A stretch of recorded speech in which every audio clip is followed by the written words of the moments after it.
Tere päevast, daamid ja härrad.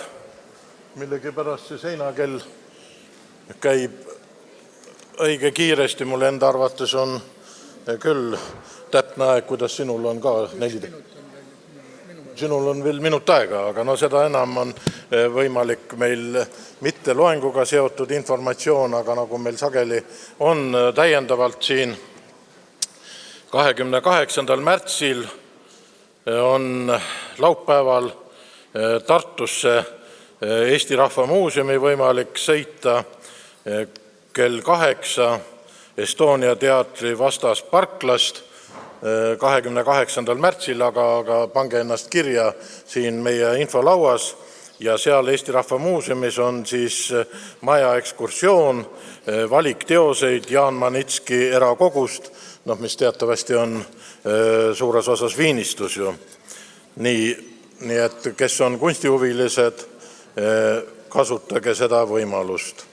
Ja teine on 9. mail, seega siis rohkem kui 6 aega hiljem väljasõit samuti Estonia teatri vastas Järvamaa mõisad,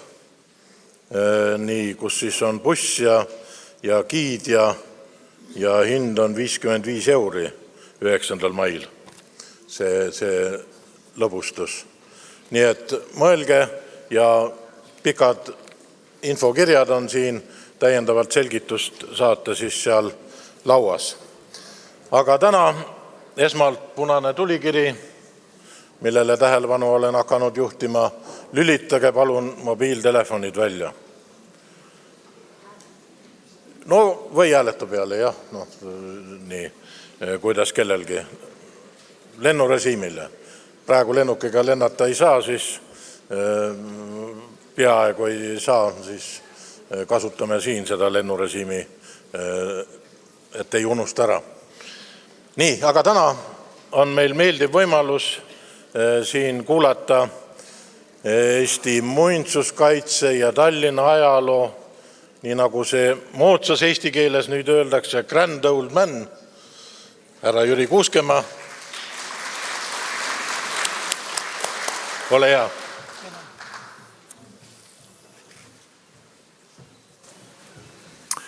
Muinsus tervitus.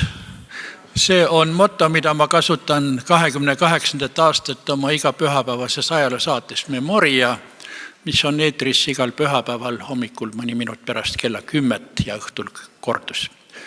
Aga selles auditooriumis ma tahaksin kõigepealt kiita selle auditooriumi tervistavat mõju.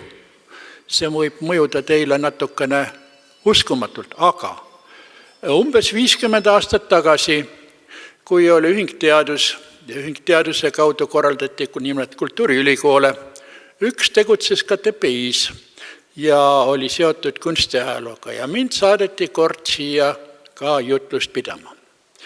Ja kui ma hommikul ärkasin sel loengupäeval, siis juhtumisi mul oli gripp, palavik, vastik enesetunne, loidus, apaatia ja ma mõtlesin hirmuga, mis nüüd küll saab, kui ma sellise uimertisena siia kohale tulen ja võib-olla vaeva pobiseda jaksan.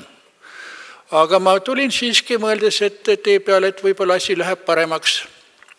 Ja kui ma siis siia saali puldi ette jõudsin ja nägin, et saal oli rahvast täis, toona oli kindlasti võib-olla üle 120 kindlasti. Ja siis ma mõtlen, ja inimesed vaatasid mulle otsa küsiva uudishimulika nõudliku pilguga. Ja siis ma mõtlesin, võta ennast kokku, aja ennast sirgu. Sa ei tohi pettumust valmistada inimestele, kes siia on tulnud. Ja siis kuskilt tuli energia ja ma hakkasin rääkima, pidasin oma loengu ära ja ma tundsin pärast loengut, et mul polnudki põhjust häbeneda, et sain loenguga hakkama. Aga kui ma loengule tulin, siis mul oli palavik. Aga kui ma loengu pidamise lõpetasin, siis mul palavikku enam ei olnud. Nii et selles ruumis sain ma terveks. Ja selle tõttu mõtlen ma nüüd nii, et kui mul peaks ilmnema esimesed koroona või piljardi või mis ta nüüd ongi, viiruses sümptomid, siis ma palun isand Mäelsemeest, et ta korraldaks mulle veel mingi loengu siin, et siis mina saan vähemasti terveks. Ja ma luban, et kui see nii juhtub, siis ma tee peale ei aevasta, sest distants on piisavalt suur, eks ole, et nakkust mitte edasi kanda. Aga vaadake, muuseumi rott, nagu ma elukutselt olen, kui isand Mäeltsemees mind kutsus, mõtlesin ma, millest ma siis teile nüüd ometi räägin. Ja siis ma tulin sellise arvamuse peale, et ma räägin teile ühest oma kõige kauem kestnud tööst. See on Kadrioru ajaloo uurimine. Sest vaadake, asi algas niimoodi, et oli 1. november 1964. Mina olin siis Tartu Ülikooli ajalooosakonna kunstiajaloo 5. kursi üliõpilaseks saanud ja meil oli ette nähtud muuseumi praktika 2 kuud. Ja ühtlasi oli kunstimuuseumi toonane direktris Helmi Hiion käinud natuke aega varem Tartus ja oli professor Voldemar Vagalt küsinud, et kunstiajaloolaste rühmas oli tal Voldemar Vagalt 6 tudengit parajasti, sama palju muide oli karjeriste partei ajaloosakonnas. Küsis professor Vagalt, et keda ta soovitab, et kunstimuuseumis toonane Tallinna Riiklik kunstimuuseum 2 uut töökohta, et keda ta soovitab. Ja ta soovitas Villem Raami tütart Kaia Raami, nüüd Haamer ja mind. Ja nii, et direktoris Hiion ütles mulle, et kui te nüüd ei võta seda tööpakkumist vastu ja tahate meile tulla tööle alles pärast ülikooli lõpetamist siis on need kohad täidetud ja uusi pole kuskilt paistmas. Aga me lubame teile, et te võite sellel ajal oma need samused kellegi telefon piuksub hirmsa hooga, ehk saab välja lülitada siiski. Et te saate aega, et teha oma diplomitööd ja siis tõsiselt tööle hakata hiljem. Ja siis oli niimoodi, et ma mäletan, sel päeval võeti parajasti maha Läti 1930 aastate maalikunsti näitust, muuseum oli külastajatele suletud, esitleti inimesi, sealhulgas olid näiteks Mai Levin oli enne mind juba tööl ja siis oli ka Jüri Hain, kes on ka nüüd nii-öelda kunstimuuseumi raud- või kuldvaraks saanud, kuigi nüüd Mai Levin ainsana töötab veel Lossis ikka veel, või rohkem küll Kumus.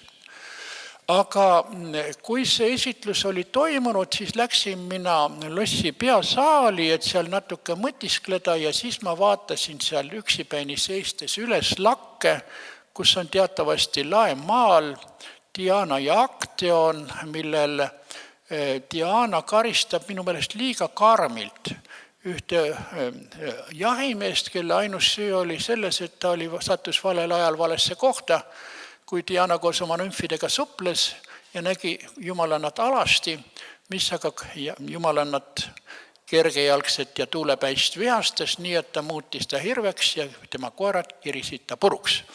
Ja nii kirjutas Ovidius oma metamorfoosides, seda lugu ma teadsin, aga kui ma seal seisin ja vaatasin seda maali, mõtlesin, et miks on Kadrioru Lossi peasaalis nii karm teema. Kas see peab tähendama, et Loss ja park kannavad Kadrioru nime, et siin on naiste valitsus ja et siin on ka pidevalt naisdirektorid, neid oli pärast seda ainult naised olidki direktoriteks ja jätkuvalt ka Aleksandra Murre hetkel, et kas meie mehed peame tõesti kiki varvul naiste ees käima? Ja mida see kõik tähendab? Miks? Ja vaadake, see uudishimu haaras mind ja kui ma olin tööle asunud, siis ma võtsin endale nagu moraalseks kohustuseks lugeda läbi kõik, mis on kirjutatud Kadrioru kohta eesti, saksa ja vene keeles.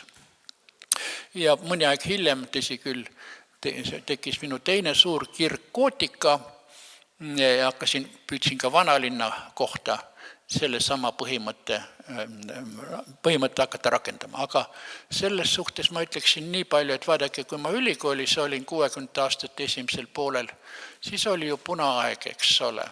Ja meid osalt õpetasid Leningradi töölisfakulteedi haridusega väga punased ja kitsarinnalised ja madala intellektiga õppejõud, kes ajasid meile stalinistlikku pläma. Ja sealhulgas oli ka karjerista nagu Palamets näiteks, kes hiljem muutis värve, oli väga osav punavanake tollel ajal. Ja see tekitas minust niisuguse vastumeelsuse, kuna ma olen sotsiaalselt päritolud rahvavaenlase poeg, mu isa langes valel poolel, ja rahvavaenlase tütrepoeg, kuna mu üks vanaisa suri arhipelaagulaagis. Ja ma ei tahtnud saada prostituudiks, vaimseks prostituudiks, punaajaloolaseks. Ja ma mõtlesin, kas minna ülikoolist ära või vahetada eriala. Ja siis minu elu kõige parem idee, mis siis tekkis, oli see, kui oli gootika, siis polnud kommunistlikku parteid. Ja kui ma hakkan tegelema nüüd vanema aja arhitektuuri ja kunstiga, siis ma ei pea pidevalt tsiteerima marksismi-leninismi klassikuid ja partei kongresside ja konverentside ja pleenumite otsuseid, eks ole. Ja sellepärast võtsin ma sellise suuna. Aga mis nüüd puudutab sellesse Dianat ja Acteoni, siis meil oli õnneks maapoolses tiiphoones mitte ainult tarbekunstifond, vaid ka raamatukogu. Ja kuigi sõjaeelne raamatukogu põles Narva maanteel märtsi pommitamisel ära, oli uus raamatukogu rajatud siiski väga väärikalt, seal oli palju tsaariaegset kirjandust, nii saksa kui venekeelset ja eestiaegset ka, mis mujal oli spetsfondis. Ja ma sain seal palju istuda, sest ka näituste korraldaja töö oli niisugune, et vahepeal oli 3-4-5 päeva hirmsat rabamist hommikust hilisõhtuni, aga siis oli jälle vahepeal paar nädalat ei olnudki nagu õieti mingit tööd. Ja siis ma lugesin ja millalgi ma lugesin ka vene kirjandust, sain teada, et Peetri ajastul hakati kasutama lääne antiikmütoloogiat läänepäraselt sümboliseerimas sellega mitmesuguseid aktuaalseid probleeme ja sündmusi. Ja siis ma sain teada, et Peetri ajal tekkiski Venemaal niisugune Peterburis selline tava, et süžeega Diana ja Acteon hakati sümboliseerima Põhjasõda, Venemaa ja Rootsi heitlust. Ja siis Diana rollis karistab jumalanna on Venemaa ja Karl XII, et symboliseerib Acteon, kes lõpuks ka omade poolt tõepoolest ju ilmselt tapeti lahingus Norras 1718-15 ja omade kuulist, kes olid meeletust sõdimisest juba tüdinud, Rootsi oli laostunud, eks ole. Siis ma sain teada, et sellel on oma aktuaalsus. Ja millalgi edasi, samas raamatukogus, kord sirvisin ka mingit esimese maailmasõja eelset, üsna halvasti trükitud kui paksu monograafiat Rembrandti kohta. Ja korraga ma võpatasin, sest ühel leheküljel nägin ma natuke ähmast fotot, millel oli kujutatud täpselt seesama kompositsioon, samasuguste figuuride ja sarvilise Acteoniga ja need nümfid olid siia jumalana samas poosis. Ja selgus, et see oli üks Rembrandti noorpõlvemaal 1636. aastast. Sellel pildil oli ainult rohkem maastikku kui meie pildil. Nii et ma viisin siis otsad kokku ja hiljem veel Jüri Hain selgitas, et Ovidiuse metamorfoosid ühest Pariisi väljaandes 1600 aastate lõpul oli see Rembrandti maale ära toodud, see oli ühes vürstlikus ärakogus. Praegune asukoht on teadmata, kas ta ongi säilinud, see on ise küsimus, milline oli see Hollandi naiskunstnik, kes tegi sellest gravüüri, mida said vaadata Peeter ja Niccolo Michetti, kui nad arutasid, milline dekoor tuleb lossi. Ja nagu ma hiljem lugesin ka ühest ehitusaegsest aruandest, et oli otsustatud, et Kadrioru lossi dekoor, maalidekoor tuleb Ovidiuse ja Taatsiti järgi. Kuigi vene sekretär oli kirja pandud Tiitsit, sest ta ilmselt ei tundnud veel Taatsitust ja natukene eksis nime käsitlemisel. Ja see protsess, nüüd teadasaamise protsess, miks on Kadrioru lossis kui keisralikus suvelossis sellise teemaga maal ja mida see tähendab, millele see viitab, selleks kulus mul peaaegu 10 aastat, kuni ma sain avaldada Sirbis ühe artikli rubriigis Antikvar Rembrandti ja Karl XII kogemata kohtumine Kadriorus. Aga kui ma lugesin oma neid mitmest kirjutisi, siis Vene kunstiajaloost tsaarieelseaegse Siigor Grabari koostatud autoriteetses väljaandes oli meie lossi kohta ka kirjutet, aga seal oli mainitud, et ühe lossi valvuri sõnade järgi olevat see maal toodud Ermitaažist ja lakke kleebitud. Aga veidi hiljem lugesin ma aruandeid restaureerimistööde kohta ajast, mil lossi kohandati riigivanema residentsiks 1933-34 tehti neid töid ja siis oli see saali lagi, talad olid läbi kooldunud ja tehti väga huvitav restaureerimistöö, nimelt pandi alla toed ja sellele maalile alla pandi lauad ja teised toed ja siis võeti ülevalt lahti maha need talad ja koksiti see vahepealne krohv ja siis pandi sinna sellele õhukesele krohvi kihile, millel oli maaling, mitte ainult peamaal, vaid väiksed medaljonid ka, ja saeti kontuuri pidi lahti ja lasti põrandale. Ja siis, kui valati uus betoonlagi, siis tõsteti see 800 traadiga, riputati üles raudarelsside külge see vana maal ja puhastati seda mõnevõrra. Nii et Grabari andmed olid valed, see polnud Lõuendil maal, vaid krohvile maalitud. Aga millal ta tekkis? Selles oli küsimus. Ja vaadake, mina lugesin oma eelkäijate professor Voldemar Vaga kirjutisid, kus ta käsitles neid võõramaiseid ja vene arhitekte ja skulptorid ja kunstnikke, kes sattusid 18. sajandil Tallinna tegutsema mingil põhjusel. Lugesin ka seda, mida oli kirjutanud Helmi Üprus natukene ja Mai Lumiste ja teadsin, et need kaks naisajaloolast on need tublid kunstiajaloolased, kelle kaudu võib-olla saan ma teada kogu tõe. Et öeldi, et nemad on ikka kõvasti kohe uurinud ja on oodata mingid raamatuid ja nii edasi. Ja ma ootasin. Aga samal ajal ma ise lugesin ka muidugi järjest juurde.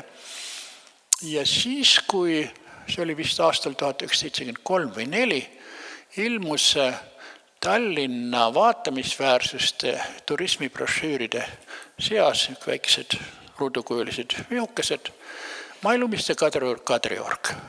Ja kui ma selle kätte sain, ma olin nagu näljane hunt, ma kargasin talle kohe kallale ja ei jätnud enne järele, kui ma olin ta läbi lugenud. Ja tulemuseks oli tohutu pettumus. Sest seal oli seni avaldamata andmeid kõrvalhoonete kohta, nagu Kastellani maja ja lossi köök ja vahimajad. Aga ei olnud midagi uut selle rajamise kohta, ikka ainult see standardne, et 22. juulil käis tsaar Peeter I Tallinna lähedal Metsatukas ja mõõtis kohta lossi ja pargi jaoks ja kaasa oli võetud arhitekt Miketi Peterburist. Ja kõik. Ei mingisuguseid lähemaid andmeid ja ega ka seda, millal siis nüüd need tööd konkreetselt toimusid ja millal loss valmis sai. Ja siis mina vihastasin ja mõtlesin, et aitab autoriteetide kummardamisest. Nüüd ma pean suutma hakkama ise uurima, kui vanemad staažikad ei ole sellega hakkama saanud. Ja siis minul oli üks suur pluss selleks olemas. Nimelt lisaks sellisele uudishimule ma valdasin ka laitmatult vene keelt. Paremini kui enamus venelasi, sest ma valdasin ka kirjanduslikku vene keelt. Ning ma olin sattunud vahepeal ka pärast ülikoolin kunstnik ja ikoonikoguja ja restauraator Nikolai Kormašovi nagu sõpruskonda ja ma olin tema juures omandanud huvi, et õppida lugema ka kirikuslaavi keelt, et need käänulised mustrilised kirjad, mis on ikoonidel ja kirikukelladel, kas tõesti ma siis ei suuda neid lugeda või. Ja ma käisin 66, 67, 68 matkamas Põhja-Venemaal, Ida-Karjalas, Valge mere ääres, Koola poolsaarel, Rangalski kubermangus, Severnäid Vina, Lisa Harujõel, Pineegal, kus ühe vanausulise tütar annetas mulle terve pataka kirikuslaavi raamatuid, vanu raamatuid.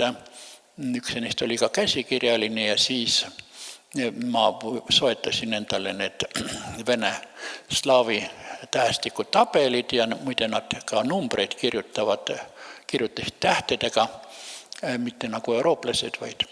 Ja nendel 2 dateerimisviisi, üks alates maailma loomisest, see on siis 5508 on õigeusu kirik veendunud, et enne Kristuse sündi olevat maailm loodud, teine siis Kristuse sünnist.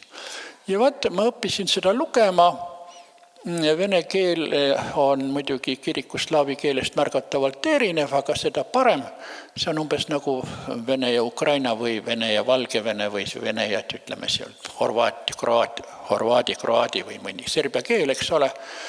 Aga see laiendas ka minu nagu slaavi keelte mõistmist. Ja kui ma selgitasin Tallinna linnaarhiivis, et kus siis on Peeter esimese aegsed arhiivimaterjalid, et mina käisin enne küll ka, kui kirjandus olin läbi lugenud, siis ma vaatasin meie arhiividesse. Aga osutus, et Tartus olev Kadrioru lossivalitsuse fond 204, algab dokumentidega 1750 aastatest. Et ma olen seal hiljem mitu kuud istunud, neid hilisemaid materjalid lugedes, aga see algusaega polnud seal mitte piuksugi, mistegi dokumenti. Kui ma käisin siin Tallinna linnaarhiivis, siis oli siin muidugi mõningaid kirju kubernerilt Tallinna linnale, et kuidas valmistuda keisarlikeks visiitideks, et kuidas tuleb parandada teid ja sildu ja kuidas majad tulevad renoveerida kollase ja valge värviga näiteks. See oli siis Katariina teise ja keisarina Elisabethi tuleku eel. Aga jällegi ehitusandmeid ma ei leidnud. Siin kuskil peavad nad ju ometi olema, et ikkagi nii tähtis keisarlik objekt, et ei ole võimalik, et ei ole. Kui pole Eestis, peavad olema Venemaal. Ja linnaarhiivis sain teada, et Moskvas on selline üleliiduline vanade aktide keskarhiiv ja kus säilitatakse ka niisugust arhiivitoimikut nagu kabinet Petra Velikova. Peeter Suure kabinet osutus, et see koosneb 95 niisugusest paksust puitu ja nahka köidetud köitest, mis algavad Peetri võimule tulekust ja lõppevad 1727 aastaga, mil suri Katariina esimene. Ja selles arhiivis on ka Fürst Menšikovi fond, kes oli ju 1711 kuni 19 ka Ingerimaa ja Eestimaa kuberner, kuni ta riigivarguse pärast sellest ametist lahti lasti. Tema fondis pidi ka. Ja samuti Moskvas selles arhiivis veel fond senati graafilised materjalid mitmesuguste plaanidega, kust kõrvale põikena olgu mainitud, et mul juhtus seal avastama Paldiski Püha Jüri või Georgi kiriku projekti, mille ma meie muinsuskaitsele viisin Fredi Tompsile ja Fredi Tompsi vahendusel anti siis salalinn, aatomilinn Paldiski admiralile teada, et ta ei tohi lammutada selle kiriku varemeid, kuna need on võetud muinsuskaitse alla ja see kirik jäi selle tõttu alles. Kui ma poleks seda projekti leidnud, siis oleks buldooserid peale lastud ilmselt. Nii, aga veel sain ma teada, et teine NSV Liidu ajaloo keskarhiiv on Leningradis toonases kunagises sinodi ruumides, natukene tagapool seda sinast admiraliteedi kompleksi. Niimoodi, ja kui ma seda olin teada saanud, siis ma siirdusin, Inge Teder lahkesti andis mulle komandeeringu Peterburgi, toonane direktorisse, eks ole. Ja kui ma siis Moskvas sai peatuda selles samuses Eesti esinduses ja arhiivi jõudsin ja sain selle arhiivi dokumentide loetelu, nende samuse, mida sisaldab Peetri esimese kabinet, ja seal oli märgitud mitmeid ettekandeid, raporteid, memoriaid ja promemoriaid toonases bürokraatlikus keeles dokumentide ettekannete kohta, mida on saatnud Tallinnast peakomandant oberkommandant William von Deldin, Wilhelm von Delden tuleks seda muidugi meiepäraselt nimetada. Ja siis ma tellisin välja ühe köite, kus olid need Wilhelm von Deldeni kirjad, lootuses, et sealt ma leian midagi ka, mis lossi puudutab. Muidugi nendest aastatest alates 1718, mil lossiparki hakati rajama. Ja tõesti, olid sellised kirjad, aga kui ma nägin, leidsin ma Tallinna kirjas, ma pidin peaaegu nutma hakkama, sest ma ei osanud seda lugeda.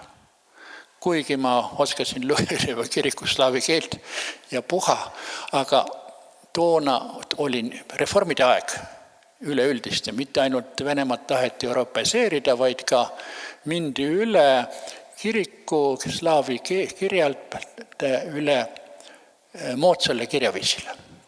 Aga see oli eksperimentide aeg ja kui varem kirjutati väga kalligraafiliselt selgelt, et kui mõnigi täht oli kujult võõras kirikuslaavis meie silmale, siis selles uues vene kirjas tähed olid rohkem sarnased, eks ole, ladina tähestikule, kuigi kord, kui ma Leningradis tellimust andes arhiivi lugemissaali juhatajale kirjutasin alla teksti vene keeles ja allkirja, ladina tähte nagu ikka, siis ütles ta mulle, не подписывайтесь вперед своими странными литовскими буквами.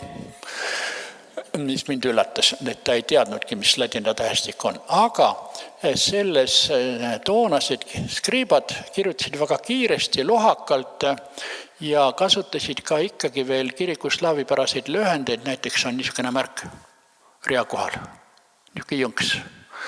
See, mis tähendab, et mõni silp on välja jäetud, mõtle ise milline. Või siis pikutas seal rea kohal näiteks R-täht, ka kuskilt või D-täht või midagi niisugust.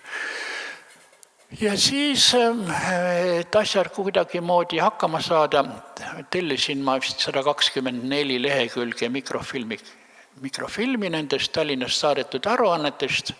Kui ma need kätte sain ja Tallinna tagasi pöördusin, ma lukustasin ennast 2 nädalaks Kadrioru lossi pööningule, panin need epidiaskoopi, lassin nad meetristena need leheküljed seinale, võtsin paleograafilise tabeli ja võrlesin, see on see täht, sellest ma saan aru, aga mis täht see on, see on see täht. Aga mõnel tähel oli kuni 15 varianti. Nii et tõesti mul võttis 2 nädalat aega, kuni ma suutsin nüüd Peetri-aegset käsikirju lugema hakata.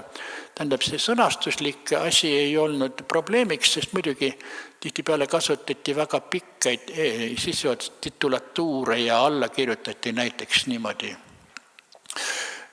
Вашего величества нижайший раб, teie kõrguse kõige alamlikum ori või kõige alamlikum teener ja nii edasi ja pöördumised olid niisugused parukselt puhvitud, nagu see, aga see oli kõikjal tarnas selles, aga seal vahel faktoloogiat ikka sai noppida. Ja niimoodi siis ma jõudsin selles osas nagu järje peale ja ma leidsin, et Tallinnast vastutaski Kadrioru lossi ja pargi rajamisest sõjavägi, garnison, ja garnisoni polkude sõdurid olid suurem peamine osa tööjõust, nii nagu nõukogude aja lõpuni olid strojbatid, ehituspataljonid, kus siis sõdurid tegelesid ehitustega. Aga lisaks neil oli seal veel 30 sunnitöölist, kellel olid osalt ninad ja kõrvad ära lõigatud ja 1-3 V-tähte otsa ette põletatud häbimärgina vedi, eks ole, sõnast vor, kelle hulgas oli aga mitmesugused väga tublisid kiviraidureid, kes tegid siis lossile tööd. Ja siis moodustati brigaadid, mõnel aastal töötas sõjaväge üle 1200 mehe seal. Ja muidugi väga palju oli alguses ja mullatöid, sest see pinnas seal oli ju mereäärne osalt soine ala, kus oli osalt palju üle külvatud rändrahnudega, graniitrahnudega ja oli ebatasane ja selle ehitamisel taheti ju tekitada 3 eri tasandit selle regulaarpargi jaoks ja kaevata sinna kanalid ja Lasnamäelt tuli kaevata ju ka kanal osalt lõhkudes seda baasi et tuua sinna purskkaevudesse ja Kadrioru kanalisse vesi, eks ole.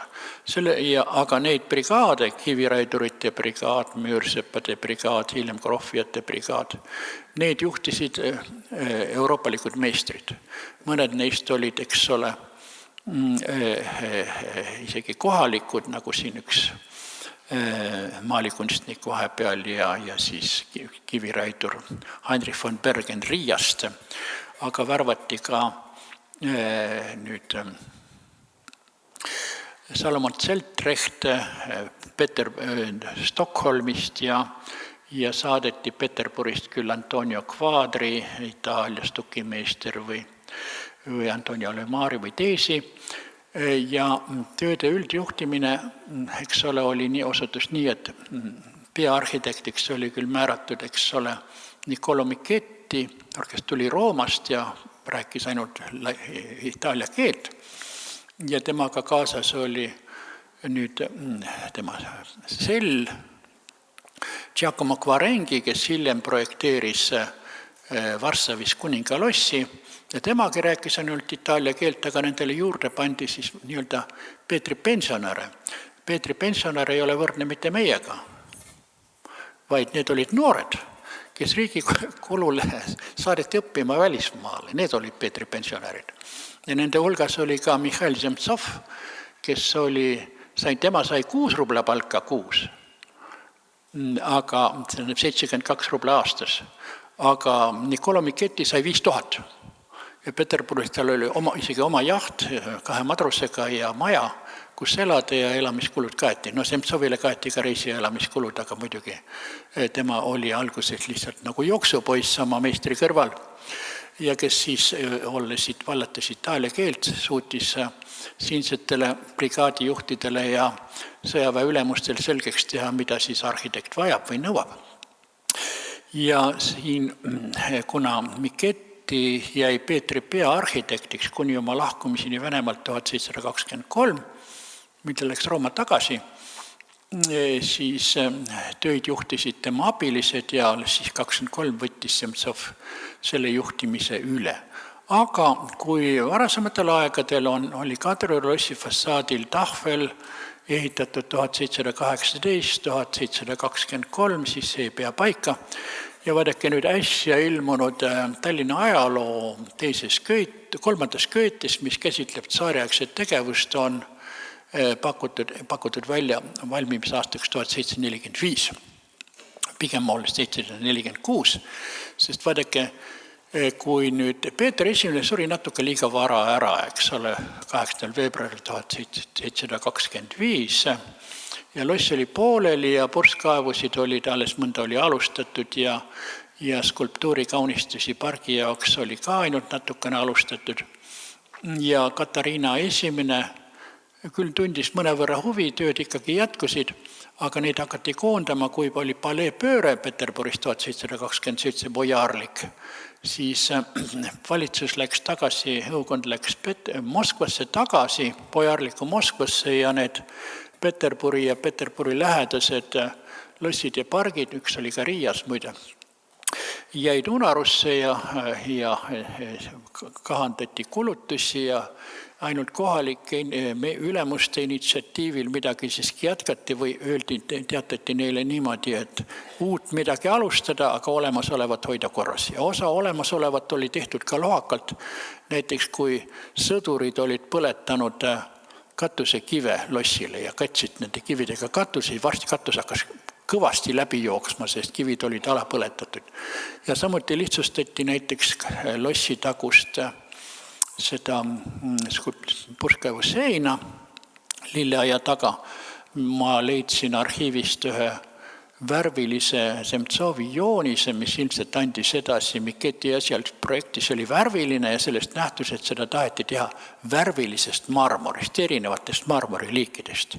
Aga lihtsustati, ratsionaliseeriti seda nii, et ehitati tellistest ja krohviti väljast, aga kuna selle seina taga oli muld, eks ole, siis see niiskus varsti lõi krohvi lahti selle seina küljest ja nii see hakkas kiiresti lagunema. Ja samal ajal jäi tegemata see, mis oli algses projektis, et et sellel eesseinal pidi olema igal tumbal täisfiguuriline skulptuur. Nii et ja trepirinnatistel all ka, nii et seal oleks olnud vist pidem 48 täisfiguurilist skulptuuri, mida oleks saanud Itaaliast, nii nagu suveaia jaoks Peterburis neid muretsitigi massiliselt, aga Tallinna jaoks jäid need tööd tegemata. Aga sellegipoolest sain ma teada, kes millised meistrid, milliseid töid tegid, millal need tööd said tehtud. Ja muuhulgas sain teada ka, et 1723. aasta oli see, mil Peeter esimene võis panna oma käega paar tellist lossi müüri, mille ladu oli toona peakorruse akende ülemise serva tasemel. Ja mitmesuguseid muid üksikasju ka. Nii et selle tõttu sain ma avaldada 1977. aastal see ilmus Kadrioru kroonika 1718 kuni 1727 muuseumi niisuguses sellises nagu rotaprindi väljaandes, säbar väljaanne, aga sinna sain ma kõik need andmed siis välja panna. Ja jätkasin tööd, nii et hiljem olen ma avaldanud veel Kadrioru kroonikat ning 80. aastal võtsin ma käsile kandidaaditöö. Sellega läks, ja mina sellesse kandidaaditöösse mahutasin püüdlikult kõik nende igasuguste galeriide jaoks ette nähtud palkide ja mõõdud ja siis ka värvide loetelud, mida lossi juures kasutati. Muuhulgas kõige, nüüd ütleksime, kõlavama nimega olid marsipunane ja muumia. Muumia, niisugune tõesti, see on nagu patineerunud, pruuniks patineerunud pronks, eks ole, mis muumiast järele jääb. Et sellega oli ilmselt kavas kaunistada fassaadil olevaid neid reljeefseid vanikuga inglipäid ja orvandeid, aga seda muumiat ei saadud, nii et need värviti siis lihtsalt hiljem kollaseks. Ja kui asudes kirjutama seda tööd vene keeles, muidugi nagu see toona oli kombeks, astusin ma siis aspirantuuri, tegin ära need eksamid, mis seal olid. Ja mul oli siis lõbu sellest, et kui ma tegin filosoofia ajaloo eksami, ülikooli ajal ma olin saanud 4, aga nüüd ma sain selle 5 peale samale õppejõule Remblumile, kes mind tookord oli vastu võtnud. Töö kirjutasin ja mul oli kokku lepitud ka Moskvas Kunstiajaloo instituudis selle kaitsmine, aga kui see töö tuli arutelule kunstiajaloo sektoris, Solomõkova sektoris, siis oli parajasti niisugune olukord, et mina olin juba 11 Kadriorust kirjutanud ja mõned inimesed hakkasid levitama jutte, et ma olen ligipääsenud Mai Lumiste salajatele uurimistulemustele sealt maha kirjutanud, ühesõnaga olen varastanud andmeid. Ja teine oli siis üks noorem ajaloolane, kes vaatas minu tööd, ütles, et siin on liiga palju faktilisi andmeid, aga pole üldist tausta. Toona mul vist ei olnud, see oli 81, mu huumorimeel ikkagi veel piisavalt välja arenenud ja ma olin vait. Selle asemel, et öelda noormes. Te vist ei lugenud selle töö eessõna, et selle töö eessõnas oli öeldud, et selle töö eesmärgiks on esitada võimalikult palju andmeid nii lossi kui pargi kohta, et kui avanevad kunagi tulevikus võimalused midagi restaureerida, siis oleks võimalik nendest andmetest lähtuda nii hästi kõikide mõõtude kui ka värvide osas. Aga mis puudutab üldist tausta, barokki ja miketi, olge lahke, mingi raamatukogu, seal on seda materjali küll ja veel. Aga ma olin vait. Ja ma ei hakanud oma tööd ümber kirjutama, nii polegi mul teaduskraadi. Aga mul oli see rõõm, mis on üldiselt vähestel kunstiajaloolastel, kes tegelevad mingite teoreetiliste uurimistöödega, et kui 1998. aastal oli sõlmitud kokkulepe Rootsiga, et Rootsi aitab Eesti Vabariiki restaureerimistöödel ja õpetab ka, kuidas säästvalt renoveerida, siis Rootsi abiga rajati, eks ole, Kalamajja säästva renoveerimise keskus, ning Rootsi Eesti restauraatorid ühistööna restaureerisid ka Kadrioru lossi. Ja samal ajal meie siis Tallinna pargid tegelesid ka lossi taguse lilleaiad rekonstrueerimisega kunagisest muuseumi skulptuuriaiast lilleaiaks selle projekti järgi, mille ma olin leidnud siin Teaduste Akadeemia haruldaste kogus. Ja ma sain võimaluse teha selliseid soovitusi nagu taastada Kadrioru lossi akende süsteem väikesõrudulise klaasistusega, mille näited olid sattunud lossilt üle tõstetuna lossi köögimajale ja kust oli võimalik võtta täpsed mõõdud ja profiilid.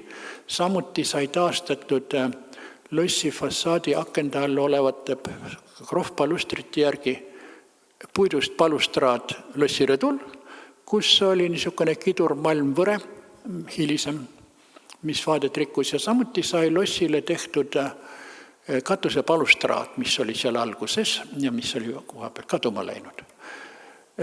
Ja samuti sai kasutatud siis neid värve, mille tõttu praegu, kui varem oli kollane valgega enne tööde algust 2 toonest, siis praegu on põhiliselt särab sealt vastu see võimas marsipunane, millel on niisugust barokset kirge ja särtsu. Nii et selles osas ja samuti siis see lossitagune aluminaat muidugi, seal botaanikaaia inimesed ja Kersti Lootus, kes tunnevad ka taimi. Mina andsin plaani ja loetlesin osa taimedest, mis olid kaugeltki mitte kõike. Ja nemad siis täiendasid seda, nii et see sai tehtud ja tõesti ma ütleksin niimoodi, et tänu sellele tasusin mina oma võla lossi ees. Ja ma võiksin ennast nimetada, eks ole, ma olen 45 aastat kokkuvõttes olnud Kadrioru lossi olnud kunstimuuseumi teenistus, sellest küll 15 aastat Nigulistes keskaja kunstiosakonnas, aga kui see restaureerimistööd aastal 2000 lõppesid, siis saadeti mind jällegi Nigulistest lossi tagasi, kus ma olin jõuludeni 2009. See oli siis, ma olin 2 kuud rohkem kui 45 aastat. Siis saadeti mind sealt pensionile. Ma olin 1 kuu töötu pensionär ja selle kuu veetsin ma väga intensiivselt Kadrioru teenistuses seeläbi, et ma kirjutasin kogumikule Kadrioru lugu, kokkuvõtlik ülevaadet Kadriorust 18. sajandil, mis on ka ilmunud. Ja siis seejärel kutsus linnapea mind linnapea nõunikuks ja ma olen nüüd, mis see siis on, 1. veebruaril ja tõepoolest, see täitus 10 aastat, mil ma olen linnateenistus praegu konsultandina. Ja selles osas saan ma muidugi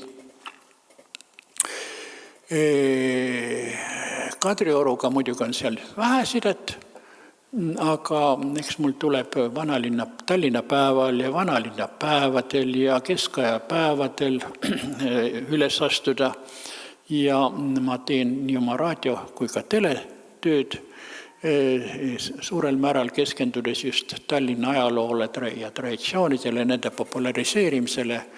Nii et selles mõttes olen ma ikkagi nagu linna jünger laiemas plaanis, kui seda on konsultantiks olemine linnavalitsuses.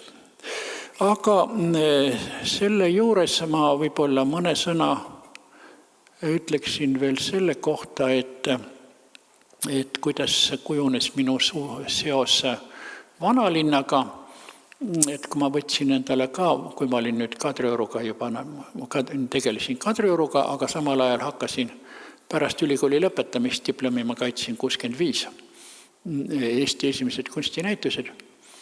Ja siis ma hakkasin tundma õppima vanalinna, ma olen küll Tallinnas 3. põlve siin juba ja emaga ma käisin ju väikese poisikesena Varemetes linnas ja kohtusin ka vanaemaga ka vist juba 47. aastast peale mitmesugust vanalinna kohvikutes ja suhtlesin valdavalt vanemate inimestega, mitte omaealiste lapsukestega, mis mind siis muidugi mõnevõrra kiiremini haris Tallinna suhtes ja üldse ajaloo suhtes. Ja kui ma võtsin nõuks lugeda kõik, mis on avaldatud eesti, vene ja saksa keeles rootsi keelt ma ei osanud ja ei võtnud seda endale plaanis. Rootsi keeles on ka ühte kui teist väärtuslikku muidugi. Ja siis ma hakkasin käima vanalinna läbi tänavalt ja majalt. Toona olid majad uksed ei käinud lukus, võis minna trepikotta, võis minna õuele. No nii et ja neid treppe, enamikku majade treppe ma käisin kuni üles alla välja, trepikoda oli nii kaugele kui sain. Aga ja vaatasin ja uurisin detaile, kuni näiteks hakkas tulema ja lugesin muidugi ka palju. Ja siis, kui 72 vist tuli Orvo diapositiivfilm, siis ma hakkasin pildistama detaile ja reljeefe ja aknasambaid ja kivilõvisid ja tekste ja muud selle sarnast. Ja kord ma tegin oma kolleegidele ühe väikse viktoriini. Ma näitasin kohvitoas pärast kohvitundi 100 slaidi, mis ma olin pildistanud Tallinna vanalinnast detailidest. Ja ma olin väga jahmunud, et minu kallid kolleegid tundsid ära 20, neid oli seal tosinkond, kõik kunstiajaloolased. Tundsid ära ainult 20, 80 olid neile tundmatud. Ja siis ma mõtlesin, et milleni viib kitsa spetsialiseerumine, et mõnel neist oli siis seal Düsseldorfi koolkond ja kellel Pallas ja kellel siis esimesed Eesti skulptorid, millele nad olid pühendanud ennast ja mõned siis need moodsamad stiilid ja värgid, aga need ei olnud niisugused, see vanalinn niimoodi nii huvitanud ja need vanemad stiilid. Ja siis ma tajusin, et ma olen nende kolleegide seas natuke nagu valge vares, et minu teadmised on küll pealiskaudsemad, aga seest laialdasemad. Ja siis võiks öelda, et minu haare oli lemmikajast ja gootikast kuni barokini kaasa arvatud. Klassitsism oli minu jaoks nagu niisugune külm kalk ja paraadlik ja tõesti piirstiil, eks ole, iseenesest nimigi ütleb impeeriumlik, mis mind toona ei võlunud. Aga selle baasil jah, vahetevahelt ja ma natukene uurisin ka muidugi, mis Eestimaal mujal ehitatud kirikud ja mõisad ja nii edasi. Ja siis tekkis selline olukord, et minu kallid kolleegid juba nõukogude ajal 70. aastatel sügiseti sai ametiühing tellida bussi ja teha ühe ekskursiooni, kus sõitsime Tallinnast välja. Siis kolleegid ütles, kuule Jüri, räägi meil, näita meile midagi. Kuna mina olin pealiskaudsem, kuid laiahaardelisem, nii sai minust giid. Alguses omadele, hiljem põõrastele. Ja seda giiditööd on mul tulnud ka teha üsna palju 4 keeles ja vahetevahel ma tegelen sellega ka praegusel ajal. No tõsi küll, tänavu mul ei ole mingisuguseid väga huvitavaid selliseid jalutatavaid olnud, aga varasematel aastatel on olnud nii presidente, peaministrid kui kroonitud päid. Need on olnud päris huvitav, selle tõttu minul võimalus näha ja mõnevõrra suhelda inimestega, keda muidu tavainimene näeb ainult televiisorist. Et see on nagu sellisel giiditöö tegemisel üks pluss. Ja ma arvan, et ma ei pea kahetsema oma valikut, et ma otsustasin üldajaloo pöörduda kunstiajaloo valda, aga ma olen seda võtnud siiski mõnevõrra laiemalt kui kultuuriajalugu, sest mind pole huvitanud mitte ainult majad ja müürid ja kujud ja maalingud, vaid ka inimesed, kes seda, milline oli nende maailmataju sel ajal, kui nad lõid neid teoseid ja neid ehitisi, milline oli nende olustik ja elulaad ja maailmapilt. Et selle tõttu on siin nagu, muidu lihtsalt ei saa aru. Ka Tallinna vanalinna ehituste kinnistute struktuurist, kui sa ei oska arvestada Hansa kaubandusega näiteks ja transpordi ja kaupade hoidmise ja loomade kasvatamise ja muu selle sarnasega, nii et selles mõttes olen ma nii-öelda laskunud argi ajalukku, aga see on tulnud päris kasuks. Ja kui mul on tulnud pidada loenguid, siis oli mul noorena, olin ma uje ja pelgasin avalikke esinemisi, nii et kui mulle pandi mikrofon ninale, siis oli nagu püstoli suu, või kui oli telekaamera, siis oli tunne, nagu oleks siin suurtüki ees, et kohe tuleb pauk. Ja mul oli niisugune tunne, et seal, kes kuulab või näeb mind, olgu siis raadio või tele, et seal taga on kindlasti mõni väga kriitiline isik, kes paneb mulle pahaks, et mul on näiteks lips viltu, mõni juuksetukk on sassi läinud või et ma kuskil kokutasin või kordasin sõna või jäin vakka või tegin mingi grimassi ja nii edasi. See ajas mind niimoodi kangeks pulgaks ja siis muu jutt oli muidugi kuiv ja tuim. Aga hiljem ma olen võtnud niisuguse hoiaku, et ma vaatan, kui neid ei ole nii palju nagu täna, siis ma vaatan ikka inimestele otsa ja näen, et kas nad jälgivad mind, kas nad kuulavad või on pilgud langetatud ja mõni on unine ja haigutab, mis näitab, et ma pean energiliselt midagi ütlema, rääkima mingi lookese või siis žestikuleerima ja ma olen omaks võtnud, täna ma pole seda eriti kasutanud küll, juudi õpetus on väga hea minu meelest. Kui sa pole kätega vehkinud, siis sa polegi midagi öelnud. Sa pead näitama, kui vaimustatud oled ja kui nördinud sa oled. Vaat siis on see õige. Ja selles osas mul parim saavutus on olnud kord Saksa grupiga, seisan mina Raego ees, ütle midagi, potsti, tuvi ja mu pea pealistama. Ma teen käega liigut, tuvi lendab ära, teise käega liigut tuvi jälle siin pea peal.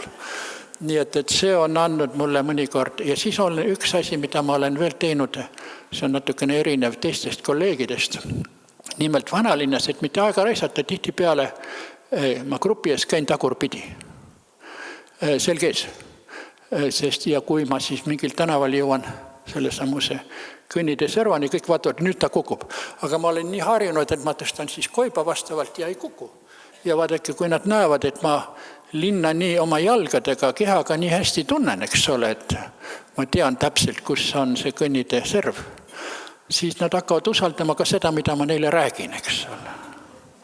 Aga samal ajal muidugi ma alati tunnen ennast, ma ütleksin, teie teenistuses. Kellele ma räägin, siis kõik kuulajad on minu ees võrdsed. Kunagi noorena, algajana sain ma ühe väga hea õppetunni. No vaadake, noor mees, poissmees nagu ma olin. Mida oli kõige huvitavam vaadata? Loomulikult ilusaid tütarlapsi ja noori naisi, eks ole.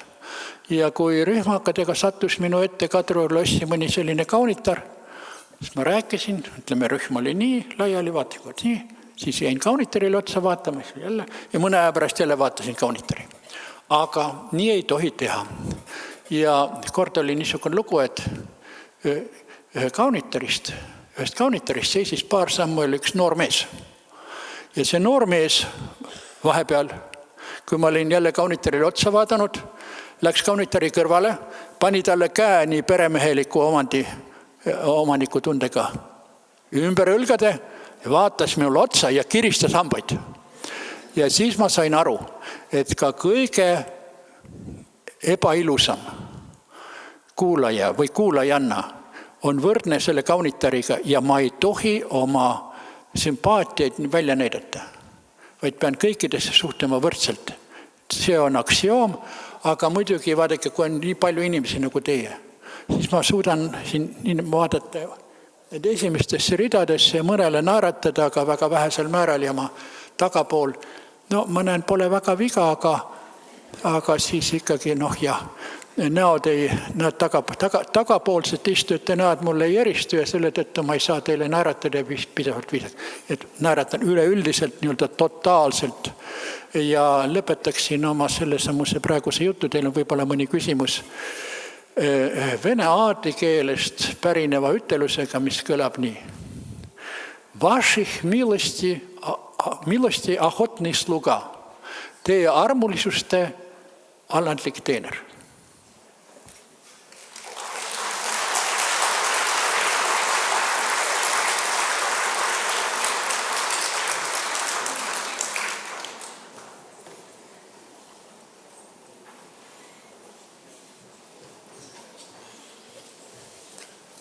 Nii, 2 kirjalikku küsimust on praegu siia jõudnud.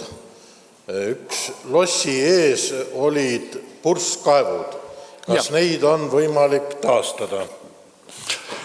Need purskkaevud olid 1930. aastatest ja sellel kohal olid varem lilleparterid, Meil on tahtmine koos Ain Järvega taastada need lilleparterid, kuid kui te olete tähele pannud, siis Klossi eest otse minnes sinna Poska tänava poole on üks süvend, kus oli ka 30 aastate purskkaev, aga sellel kohal oli suur purskkaev juba algusest peale. See purskkaev kindlasti taastatakse. Ja samuti olen ma välja pakkunud alumise aia plaani võrrelduna Peeter Strelna plaaniga, kus nende alleede ristumiskohtadel on siin 8 väikest ümarat kohta, mis võisid olla, mis olid määratud ka purskkaevude jaoks.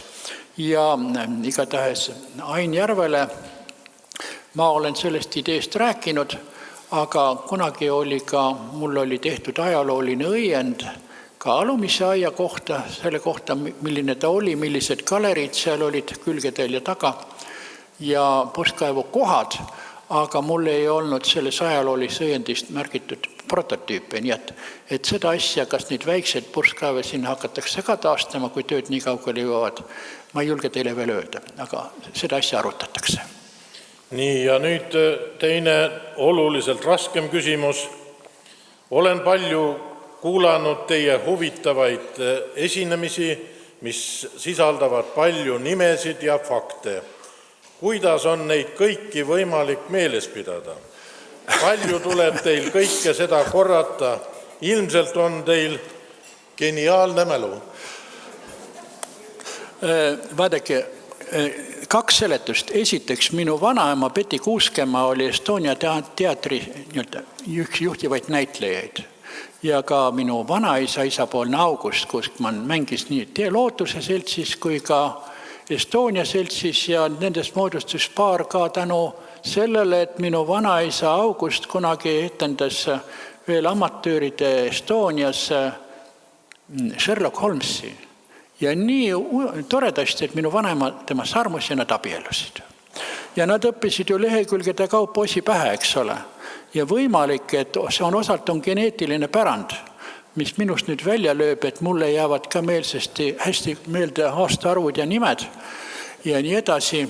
Aga vaadake seda, kui sa saad teada mingi uue fakti, mida sa veel ei teadnud, siis see fakt tuleb seostada millegi olemasolu, meenutada seda, millisesse mälusahtlisse sa selle lükkad. Ma toon teile ühe näite, mis viitab sellelegi, et minu mälu ka vahel veab alt. Olin mina Mustpeade majas Rumeenia vastuvõtul, kus mängiti Stradivariuse viiulil, mis oli kuulutatud Rumeenias rahvuslikuks reliikviaks. Ja korraga ma tajun, et mul ei tule meelde nimi Stradivarius. Mul õudselt häbi. Ja ma mõtlen, 3 minuti pärast tuli meelde. Aga 10 minuti pärast jälle ei tulnud meelde. Ja siis ma mõtlesin, ma pean nüüd rakendama oma mälutehnoloogiat, et võtma mõned sõnad või nimed, mis on sarnase algusega. Ja siis tuligi mul, võtsin strata, eks ole, tasand, stratosfäär ja Stravinski. Ja kui mul need 3 sõna olid mälust välja kistud, siis Stradivarius ei ununenud enam ära. See oli minu mälutrenning. Nii, õpetussõnu auditooriumile sellega.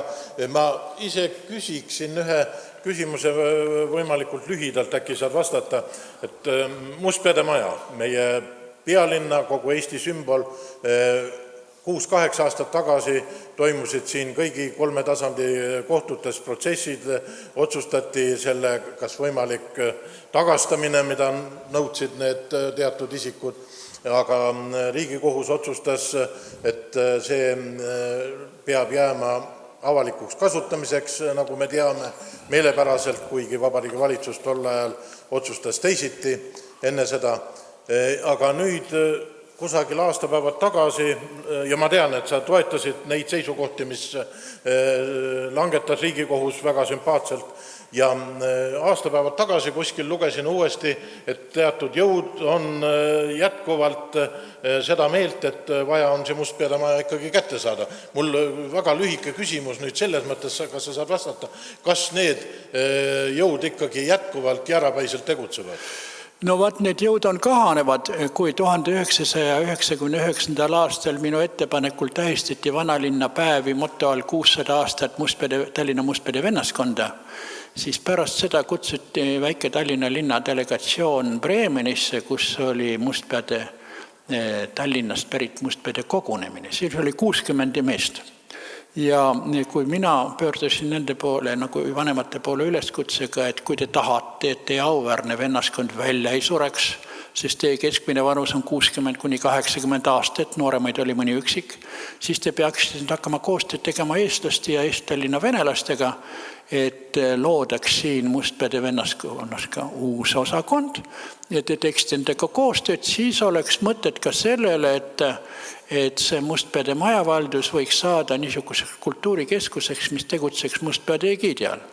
Aga kuna seda ei toimunud ja sellest 60 on nüüd üle poole juba ammu välja surnud ja on jäänud ainult näpu täis sealseid ja nad vahepeal värbasid siin 1,5 tosinat niisugust erinevat inimest, seal hulgas oli ka viimatine Tööandjate Keskliidu pealik, eks ole, kes taotles, eks ole, usinasti nüüd seda juba selle organisatsiooni nimel üleandmist neile.